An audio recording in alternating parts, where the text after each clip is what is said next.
What up, player? Welcome to the episode number 15. You guys like this? I have a lot of fun. Oops, I got one stuck here. I got a lot of fun with this stuff. Would you like to have one of these guns? That would be awesome, right? So welcome to the episode 15 of 30-30 Deal.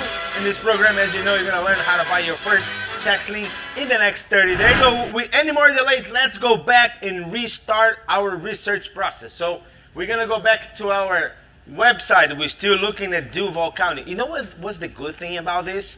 Once you stop working, once you stop your research, you're going to go back and you're going to reset in the same exact steps. Okay, so it's not a lot of confusion. So you know it. Once you do 1, 2, 3, 4, 5, 6 times, you already know exactly what to do next. So we're going to click preview items for sale.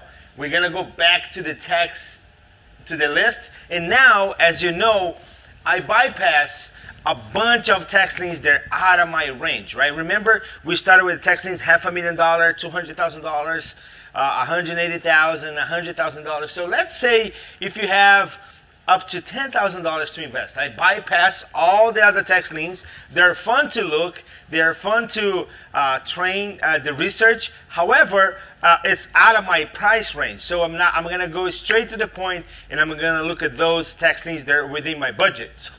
So I think I'm on page number 25 or 26, and now I start seeing tax liens below $10,000. So we're gonna click on any one of them, and we're gonna look what these tax liens belong to. So we have the property address 6116 Rochester's Drive.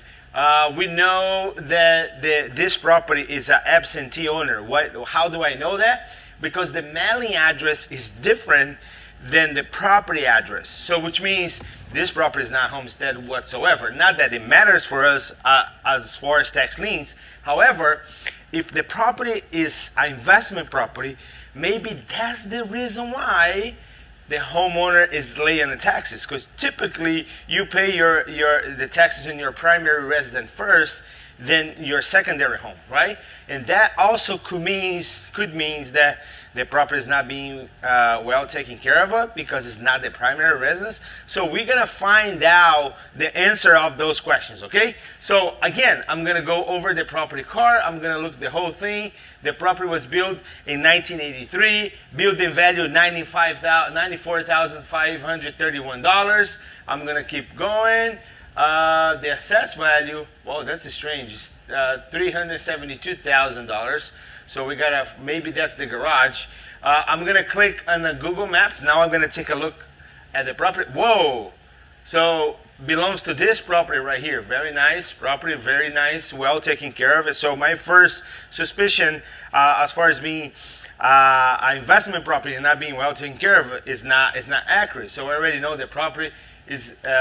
It's a nice piece of property. I want to put my mother-in-law to live in here. It's too nice for her. But anyways, so I'm going to go back in the property card. Now I'm going to go to step number 3. I'm going to check the tax record. So I'm going to click in the tax record. And now I see the tax record. So there's only one year that's late on taxes, which is 2017.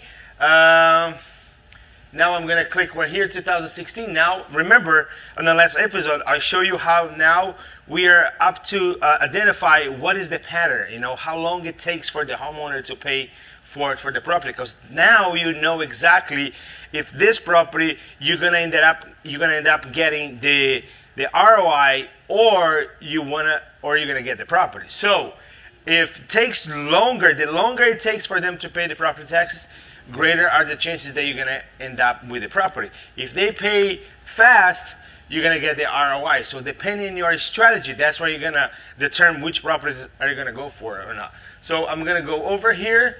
It says, okay, payment history. They pay in June 4th, 2017. So they pay those property taxes fairly quickly, right? So as far as I'm concerned, everything else looks okay. So I'm going to go back to the property appraisal, and I'm going to show you one more step, okay? You're going to click on the city map right here, GIS map. And now what is your goal? Every time you do a research. You gotta make sure you check your information in more than one sources, right? So now, oh, it's a nice property. It's next to the river, right? Next to the water. So you see the GIS map. The GIS map shows me exactly where the property is at, right? And you have, and this map over here needs to overlap and it needs to be an exactly point where the Google map is at. So you gotta make sure you check the information in two sources, because the number one mistake, you wanna know the number one mistake that people make when they buy tax liens? They research it the wrong property. Trust me, in the next episode, I'm gonna share a story with you, what happened with me in Arizona in the beginning of my career. You wanna stick around and you wanna see it. So, as you can see, we're doing the same process over and over and over and over and over and over again. And as fast as, and the more you do this, the faster you're gonna be able to do it. And you're gonna pinpoint those tax liens 1, 2, 3, 4, 5. Remember I told you all the 10 episodes, the build up, we were gonna put this in action in about 30 seconds? That's exactly what I'm talking about. So stick around. I'll see you in the next episode. Don't believe me, just watch.